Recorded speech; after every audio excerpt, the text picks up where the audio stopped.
Night Moves Episode 2, the tempting offer. Before we get started, hit that subscribe button so you never miss an upload.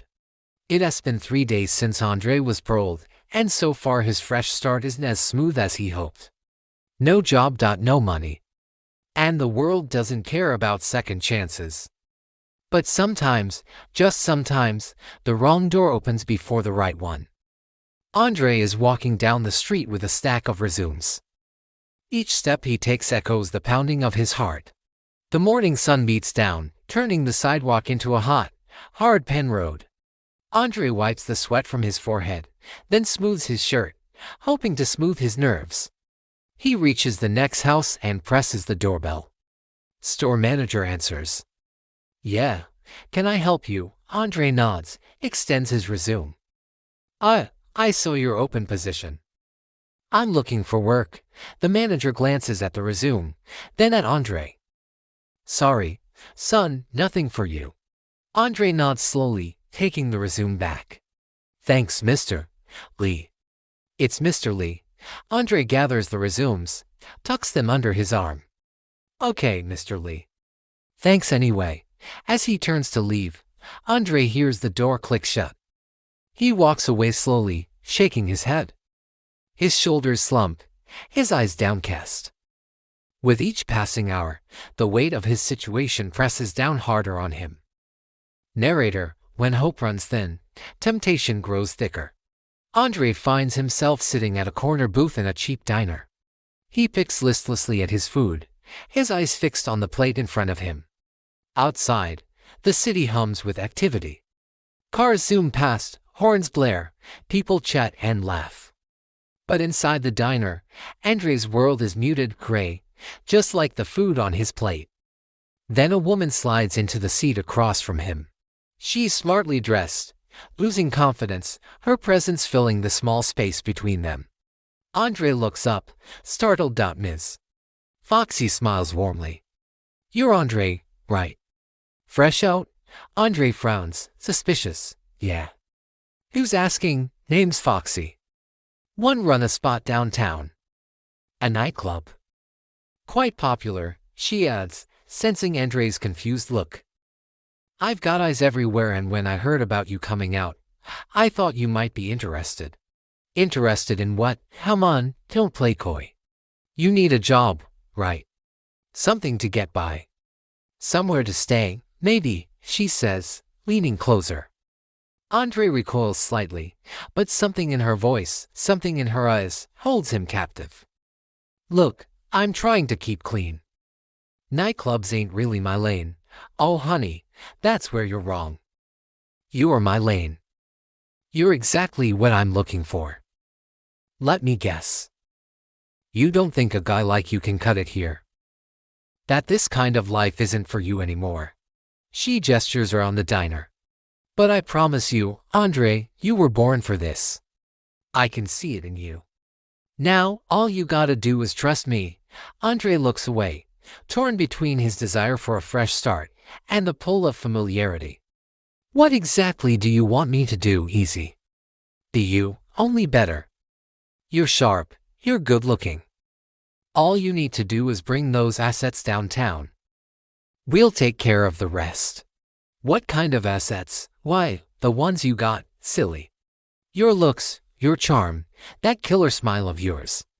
You work for me, you'll make more money here in a week than you ever did at that dead-end job.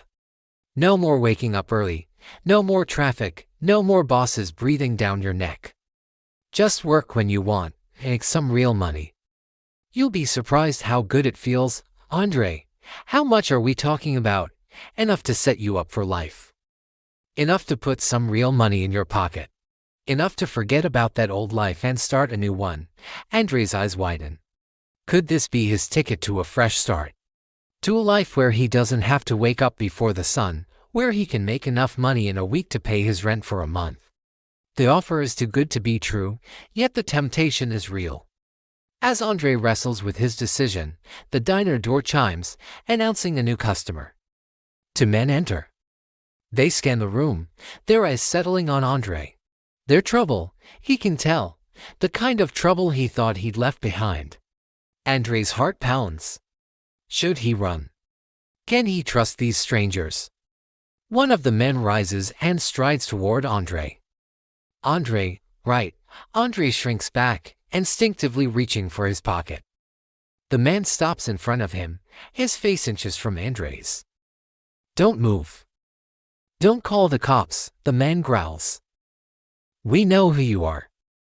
We know what you're thinking. You owe us money, Andre. And we're here to collect. Fear grips Andre. How did they find him? How did they know about his past? Before he can respond, the other man slams his hand on the table, making Andre jump.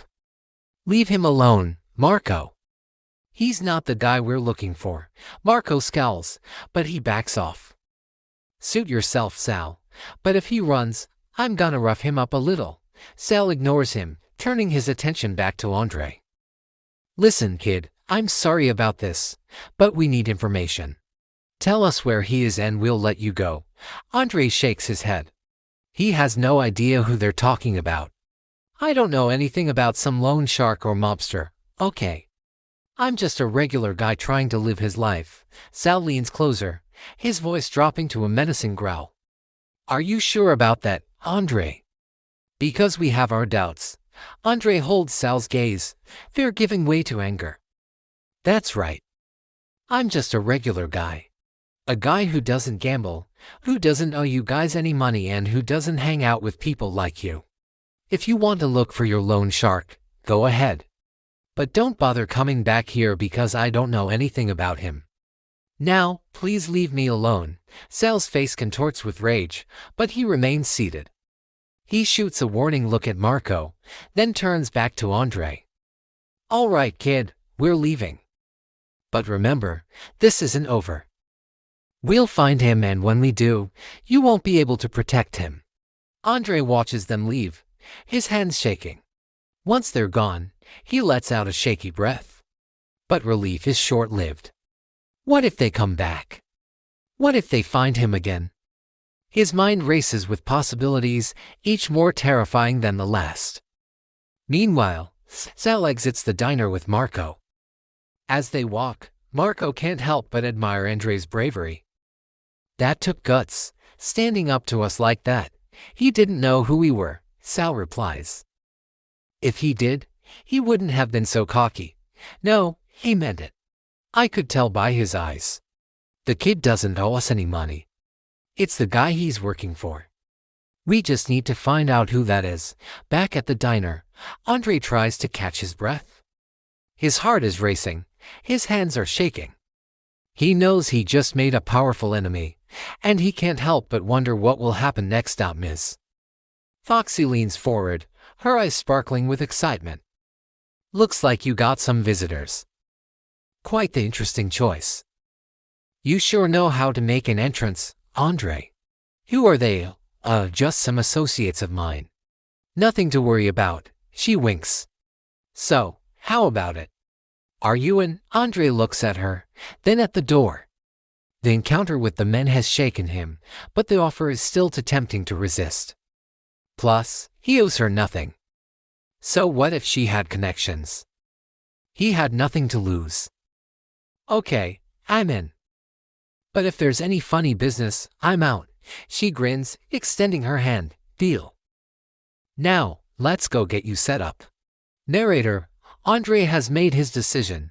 Now the real game begins. Will he be able to resist the pull of his old life or will he be swept back into the darkness? Stay tuned to find out. Thanks for watching Night Moves. If you liked this episode, hit that like button and subscribe for more content. Catch you next time.